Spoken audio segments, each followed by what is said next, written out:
Directions. All right, so we're going to open Savvis Easy Bridge, and you're going to go to Savvis Realize,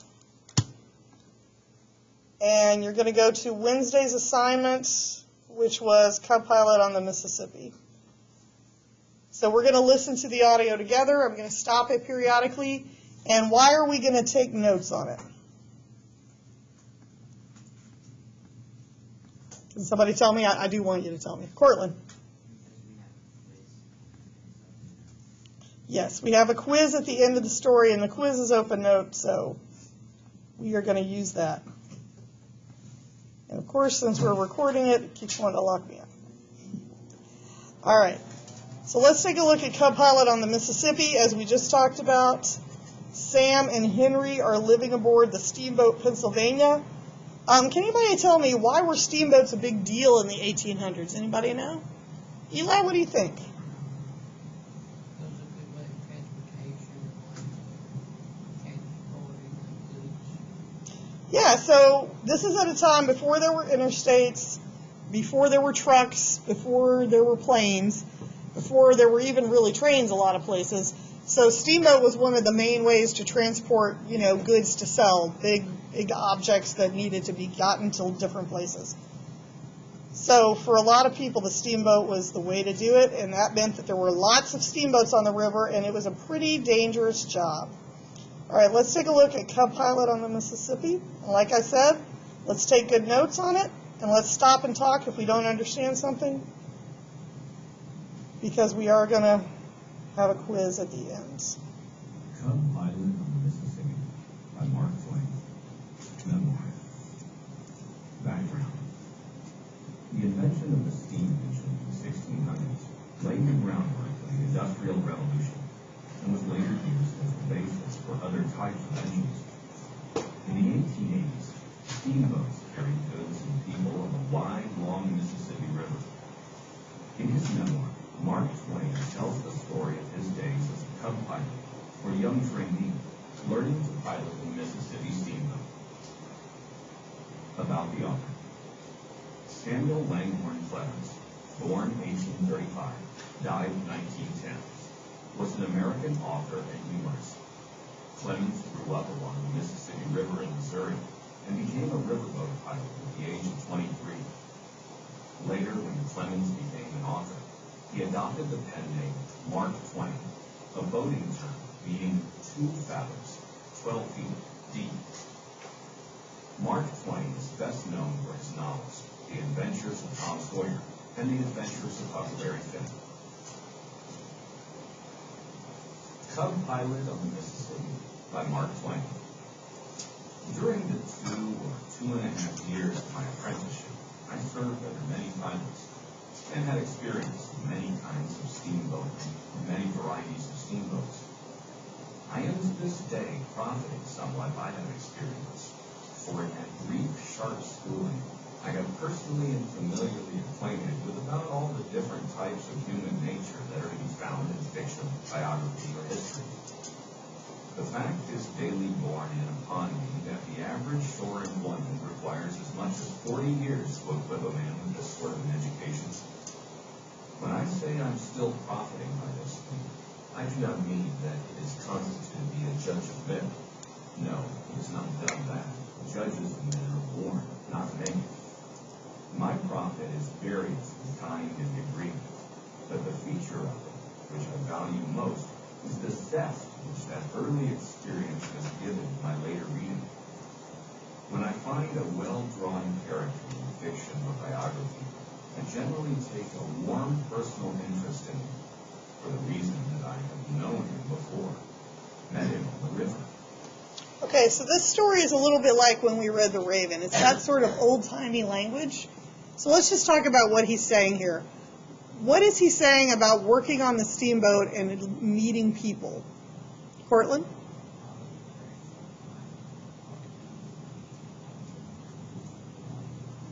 So in the short time that he worked on a steamboat, he says he met pretty much all versions of humanity. So every kind of person there is, he has run into them on that river. He's met every kind of person. So he's saying that working on a steamboat taught him a lot about human nature. It comes before me often, out of the shadows of that vanished time, is that of Brown, the steamer Pennsylvania. He was a middle-aged, long, slim, bony, smooth-shaven, horse-faced, ignorant, stingy, malicious, snarling, fault-hunting, moat-magnifying tyrant. I early got the habit of coming on watch with dread in my heart. No matter how good a time I might have been having with the off watch below, and no matter how high my spirits might be when I started aloft, my soul became lead in my body the moment I approached the pilot house. I still remember the first time I ever entered the presence of that man. The boat had backed out to St. Louis and was straightening down. I ascended to the pilot house in high feather, and very proud to be semi-officially a member of the executive family of so fast and famous a boat. Brown was at the wheel. I paused in the middle of the room, all fixed to make my bow. But Brown did not look around. I thought he took a furtive glance at me out of the corner of his eye, but if not even this notice was repeated, I judged I'd been mistaken. By this time, he was picking his way among some dangerous breaks abreast the woodyards. Therefore, it would not be proper to interrupt him, so I stepped softly to the high bench and took a seat. There was silence for 10 minutes. Then my new boss turned and inspected me deliberately and painstakingly from head to heel for about, as it seemed to me, a quarter of an hour. After which he removed his countenance, and I saw it no more for some seconds. Then it came around once more, and this question greeted me. "Are you Horace Bixby's cub?" "Yes, sir." After this, there was a pause and another inspection. "Then, what's your name?" I told him. He repeated it after me. It was probably the only thing he ever forgot. For although I was with him many months, he never addressed himself to me in any other way than "here," and then his command followed. "Where was you born?" "In Florida, Missouri." A pause. Then, "Darn sight better stayed there." By means of a dozen or so of pretty direct questions, he pumped my family history out of me. The leads were going now in the first crossing.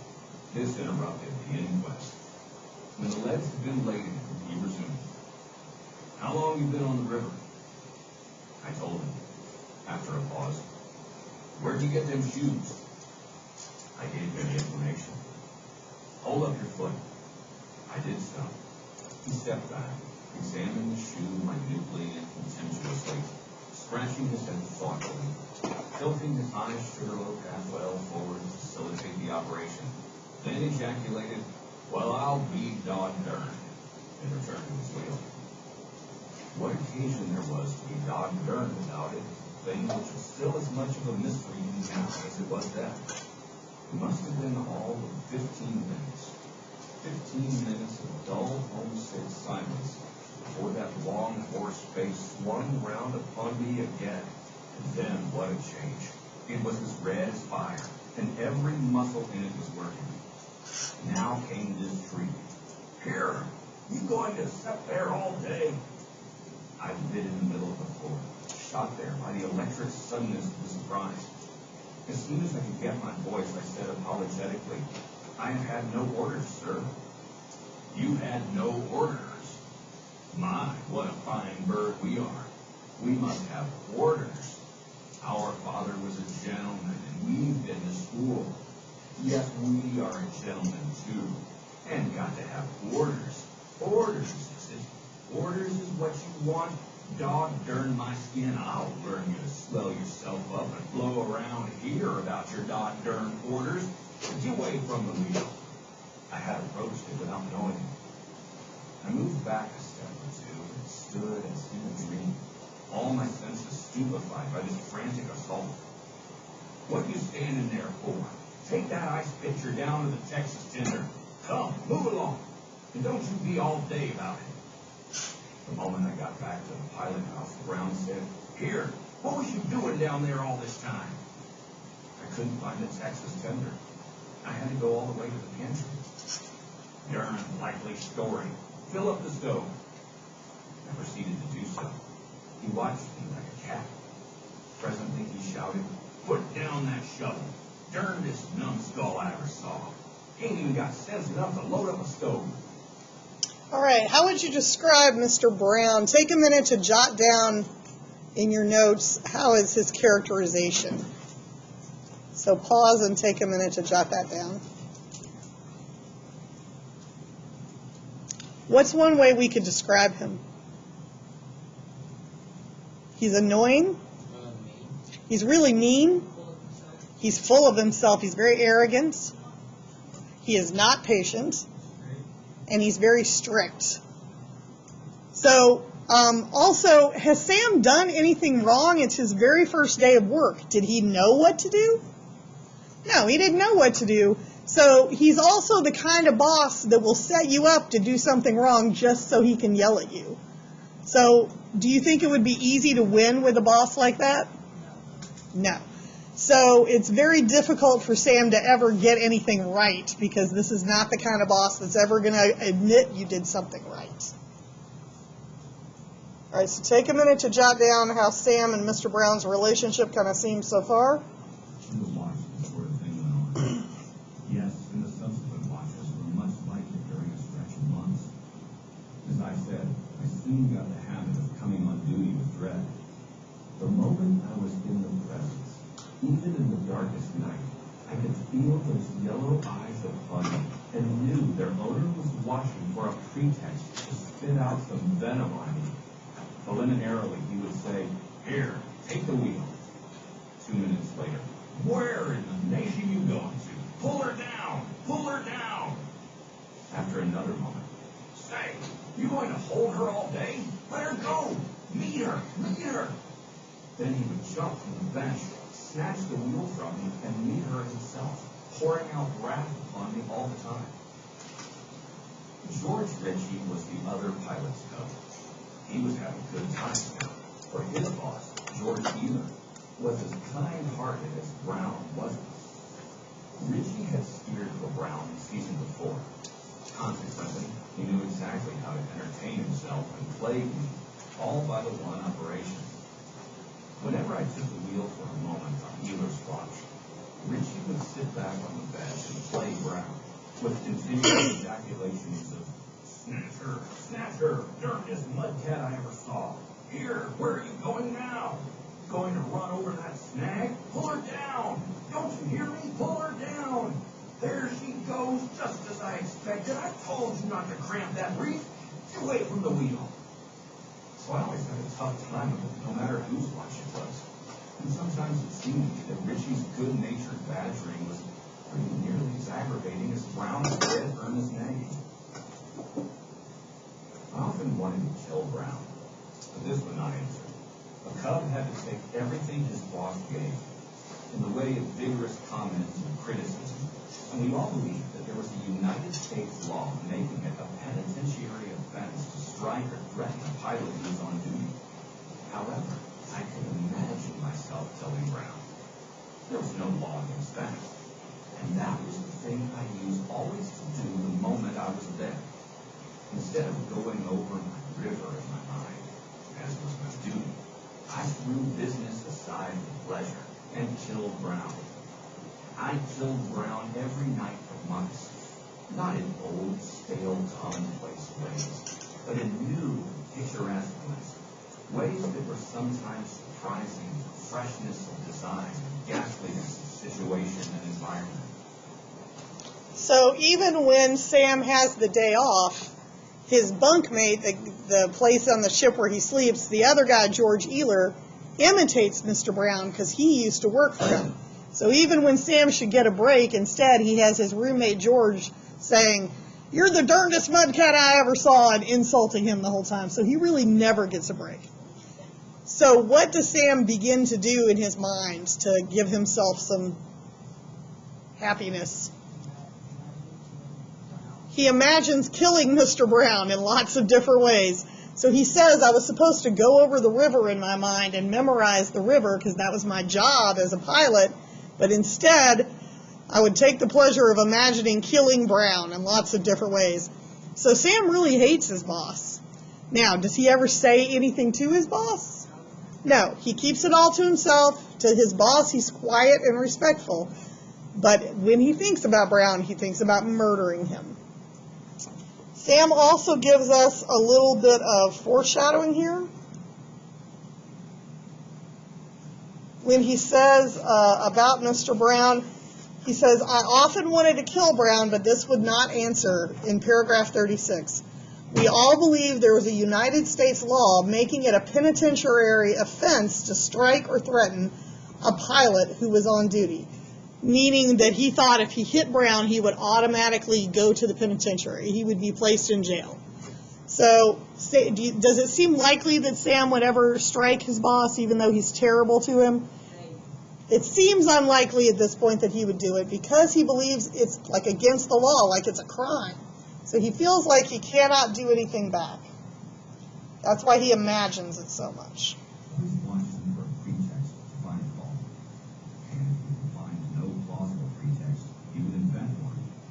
He would scold you for shaving ashore and for not shaving, for hugging a bar and for not hugging, for pulling down when not invited and for not pulling down when not invited, for firing up without orders and for waiting for orders.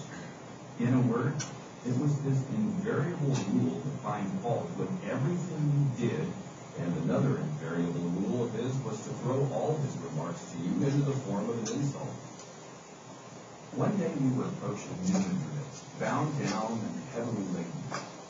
Brown was at one side of the wheel, steering. I was at the other, standing by to pull down or shove up. He cast a furtive glance at me every now and then. I had long ago learned what that meant. Yes, he was trying to invent a trap for me. I wondered what shape it was going to take. By and by, he stepped out from the wheel and said in his usual snarly way, Here, see if you've got gumption enough to round her to. This was simply bound to be a success. Nothing could prevent it, for he had never allowed me to round the boat to before. Consequently, no matter how I might do the thing, he could find free fault with it. He stood back there with his greedy eye on me, and the result was what might have been foreseen. I lost my head in a quarter of a minute and didn't know what I was about. I started too early to bring the boat around, but detected a green gleam of joy in Brown's eye and corrected my mistake. I started round once more while too high up, but corrected myself again in time. I made other false moves and still managed to save myself. But at last I grew so confused and anxious that I tumbled into the very worst blunder of all. I got too far down before beginning to fetch the boat around. Brown's chance was come. His face turned red with passion. He made one bound, hurled me across the house with a sweep of his arm, spun the wheel down, and began to pour out a stream of vituperation upon me which lasted till he was out of breath. In the course of his speech, he called me all the different kinds of hard names he could think of, and once or twice I thought he was even going to swear, but he had never done that, and he didn't this time. Dog-gurn was the nearest he ventured to the luxury of swearing. 2 trips later, I got into serious trouble. Brown was steering. I was pulling down. My younger brother Henry appeared on the hurricane deck and shouted to Brown to stop at some landing or other, a mile or so below. Brown gave no intimation that he had heard anything, but that was his way. He never condescended to take notice of an undercurrent. The wind was blowing. Brown was deaf, although he always pretended he wasn't. And I very much doubted if he had heard the order. If I had had 2 heads, I would have spoken. But as I had only one, it seemed judicious to take care of it, so I kept still. Presently, sure enough, we went sailing by that plantation. What does Mark Twain mean when he says, if I had had 2 heads, I would have spoken? Yeah, he's like, he would have bitten one of my heads off, and since I only had the one, I thought I better keep it. So he didn't say anything. Did Brown hear Henry say to stop? No. So they're going to keep on trucking, and it's not going to go well. The officer appeared on the deck and said, "Let her come around, sir. Let her come around. Didn't Henry tell you to land here?" "No, sir.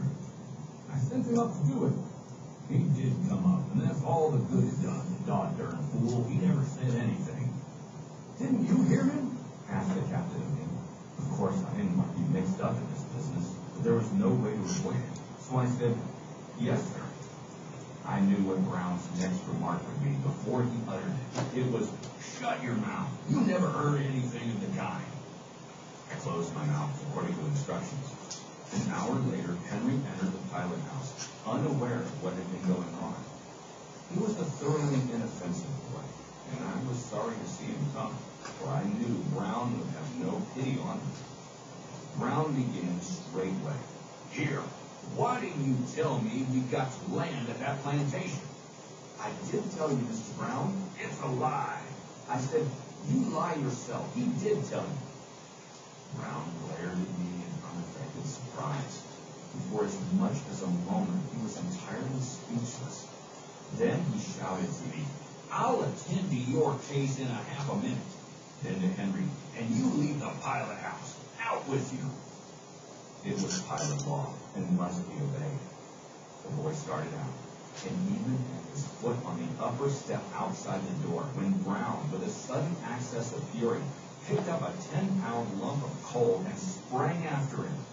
And I was between, with a heavy stool, and I hit Brown a good blow which stretched him out.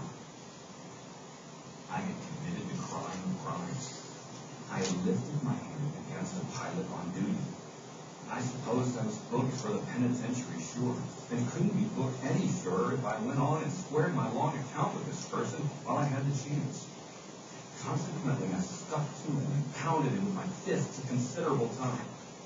I do not know how long. The pleasure of it probably made it seem longer than it really was. But in the end, he struggled free and jumped up and sprang to the wheel, a very natural solicitude, for all this time, here was this steamboat tearing down the river at the rate of 15 miles an hour and nobody at the helm. However, Eagle Bend, 2 miles wide at this bank, full stage, and correspondingly long and deep, and the boat was steering herself straight down the middle and taking no chances. Still, that was only luck. A body might have found her charging into the woods. Perceiving at a glance that the Pennsylvania was in no danger, Brown gathered up the big spyglass, war club fashion, and ordered me out of the pilot house with more than ordinary bluster. But I was not afraid of him. So instead of going, I carried and criticized his grammar.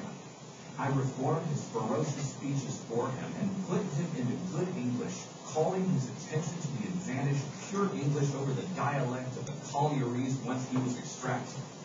He could have done his part to admiration in a crossfire of mere vituperation, of course, but he was not equipped for this species of controversy. So he presently laid aside his glass and took the wheel, muttering and shaking his head, and I retired to the bench. The racket had brought everybody to the hurricane deck, and I trembled when I saw the old captain looking up from amid the crowd. I said to myself, now I am done for. For although, as a rule, he was so fatherly and indulgent toward the boat's family, and so patient of minor shortcomings, he could be stern enough when the fault was worth it. I tried to imagine what he would do to a Cub pilot who had been guilty of such a crime as mine, committed on a boat guard deep with costly freight and alive with passengers. All right, so what finally makes Sam commit violence against his boss? When Mr. Brown threatens Henry with a 10-pound lump of coal. So if you look on top of my file cabinet, you'll see it's not coal, that's lava rock, but that's roughly the size of what Brown probably would have thrown at Henry. So I think we can imagine that would have really hurt Henry pretty severely if he had gotten hit with that. He's a little kid.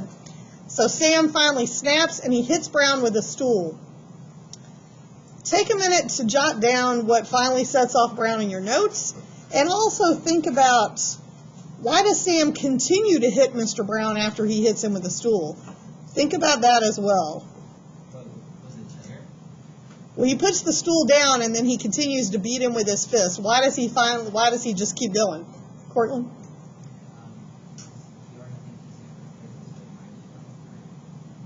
So he thinks he's already being sent to prison. He might as well make it count and get all of his frustrations out, right?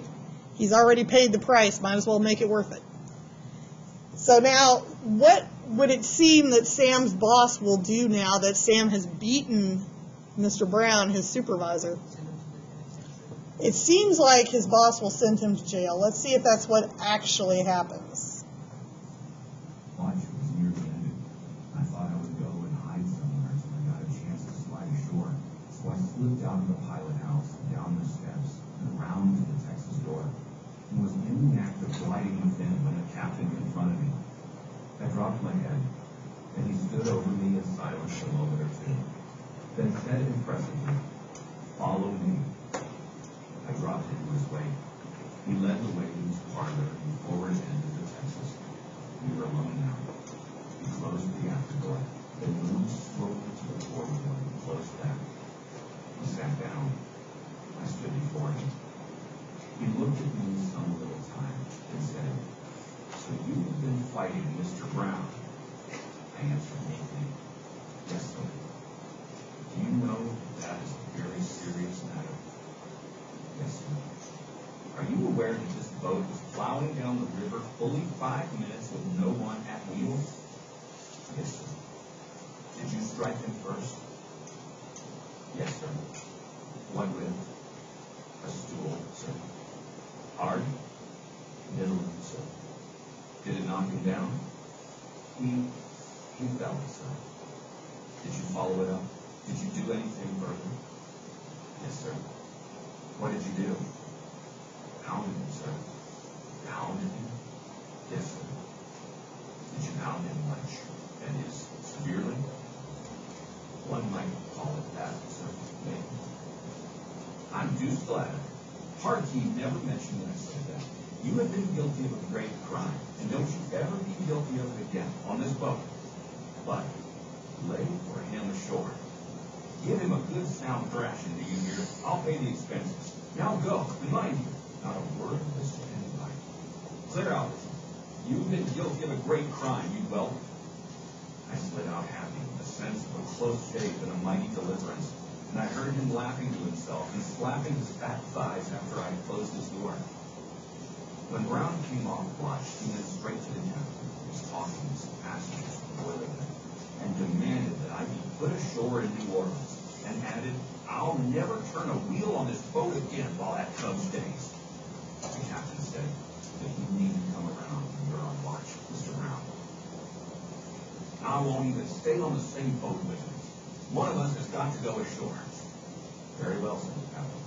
"Let it be yourself," and resumed his talk with the passengers. So what did the captain end up doing? Instead of punishing Sam, what did he do instead?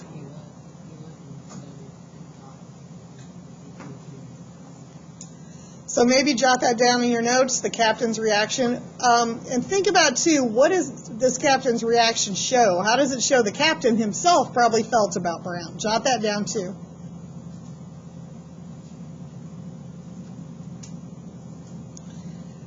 Now, Mr. Brown, expecting Sam to be fired, goes to the captain and says, "I'll never turn the wheel on this boat while that Cub's here." And so the captain tells Mr. Brown what? Yeah, then leave, right? He's like, then go ahead and go. So, Cortland, what does that show the captain probably thinks of Mr. Brown?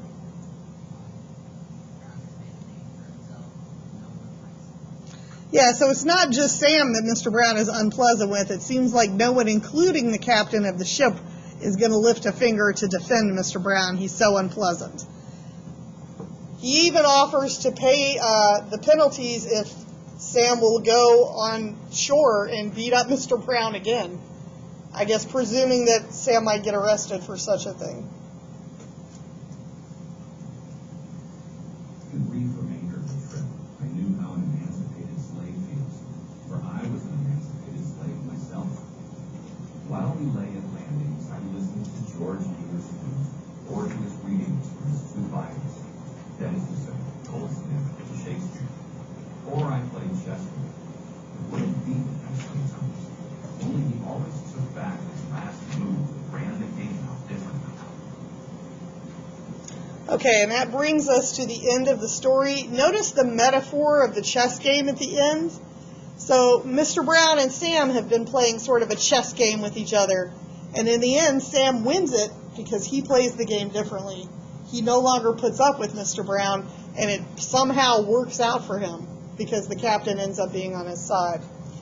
Now, if you will go into your Google Classroom, you will see that I have reassigned you the quiz from Wednesday, and I want you to retake that and see what score you get on it.